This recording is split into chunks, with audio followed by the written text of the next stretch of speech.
Chaos yemunyika yeMozambique yazosvika aiwa pane malevels vanhu havanyatsokuona kuti zvazonyanya manje. Zvamuri kuona kuti kumaprisons, zvamuri kuona kuti kufa kwevanhu kuri kuitawo mastreets nekuda kwemaprotest ari kuitika. Tisingatambotarisi pamusoro peinfrastructure aiwa iri kudestroyika mumaputo.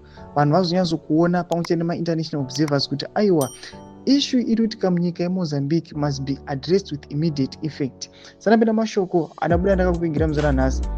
Tibva masubscribe mulike mutena on the bell icon. Pakaonekwa the constitutional court aiwa ichitaura the final say aiwa musi 23 December ichiti aiwa the president elect wemunyika yeMozambique aiwa ndiDaniel Chapo.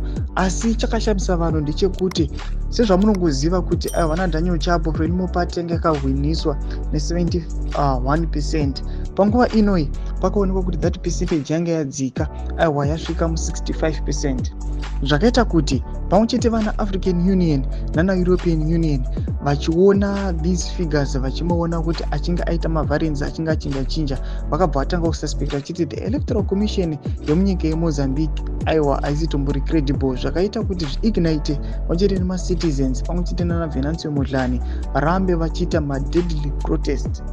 Chimwe zvekare chishamiso vanoona aiwa percentage yevakomana opposition vana Mondlane ichikwira aiwa neabout 4%.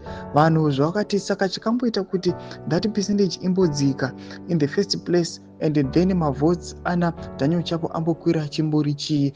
Maquestions awawo anoramba aiwa asina kupiwa mhinduro. Zvatiri kuona panguva inoi panoitika a prison break inoonekwa kunzi thousands of prisoners aiwa vanoescapa jeri remumaputo ratikaona kuti pane mapictures ari very deadly anoonekwa kuti mamwe maprisoners anozobatwa and then papera chinguva kuonekwa maprisoners aurayiwa aiwa nemaforces emunyika yeMozambique. Chiitiko chakashamisa pamwe chete nemainternational observers zvakaita kuti pamwe chete nethe SADC block vamboita chimbi vachiti aiwa toda kumboita action panhau iyi. Zvatiri kuona kuti panguva inoi those discussions achiri underway asi ataona resolution yavari kubuda vachitaura as the SADC block.